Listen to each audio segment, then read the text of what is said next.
Assalamualaikum warahmatullahi wabarakatuh.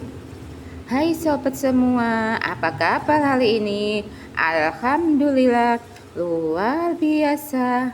Pagi yang cerah, senyum ceria, tetap semangat. Allahu Akbar.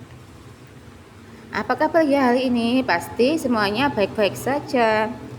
Di sini saya akan mempresentasikan tugas mata kuliah neuroscience dengan judul yaitu Autism Spectrum Disorder atau ASD. Saya mahasiswa Prodi PG4 Fakultas Ilmu Pendidikan Universitas Adi Buwana Surabaya. Tahu kan di mana Adi Buwana Surabaya itu? Yaitu kampus PGRI Surabaya. Nama saya Roisa Muhayati, NIM 249089009 dengan dosen pembimbing Ibu Isabella Hasyana, SPSI, MPSI. Di sini saya akan menerangkan pengertian Autism Spectrum Disorder. Autis adalah gangguan perkembangan saraf yang muncul sejak usia dini dan mempengaruhi kemampuan komunikasi, interaksi sosial, serta perilaku anak. Autis disebut juga sebagai spektrum karena setiap anak menunjukkan tingkat dan karakteristik yang berbeda mulai dari yang ringan sampai hingga yang berat. Adapun autis dalam perspektif neuroscience, ini terjadi akibat perbedaan cara kerja otak dalam memproses informasi dari beberapa bagian anak yang berkaitan dengan bahasa, emosi, dan hubungan sosial berkembang secara berbeda.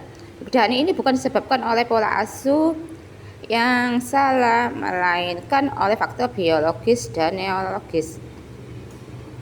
Adapun perkembangan otak anak autis. Otak anak dengan autisme menunjukkan perbedaan pada konektivitas antar neuron.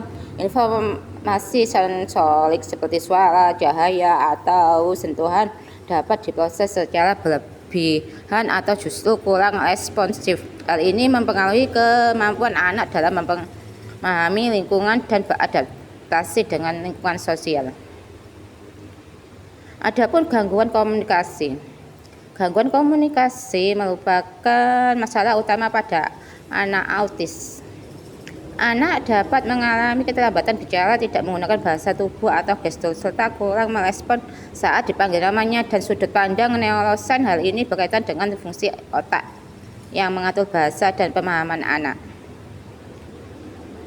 Sedangkan untuk gangguan interaksi sosial, anak autis sering menunjukkan keterbatasan dalam interaksi sosial seperti kontak mata yang minim, kesulitan bermain bersama teman, dan kurang mampu mengekspresikan emosi secara tepat. Hal ini terjadi karena area otak yang mengatur empati dan hubungan sosial bekerja secara berbeda. Adapun perilaku berulang seperti menepuk tangan, berputar, atau terpaku pada rutinitas tertentu merupakan karakteristik autis. Dari sudut neuroscience, perilaku ini berkaitan dengan mekanisme regulasi otak dalam menciptakan rasa aman dan keteraturan bagi anak saat menghadapi lingkungan yang dirasa membingungkan. Adapun deteksi ini autisme umumnya dapat terdeteksi sebelum usia 3 tahun melalui pengamatan perkembangan anak seperti keterlambatan bicara, kurangnya respon sosial, dan perilaku berulang. Deteksi dini sangat penting karena otak anak masih berada pada masa plastisasi tinggi sehingga intervensi dapat memberikan hasil yang lebih optimal. Adapun peran stimulasi dini.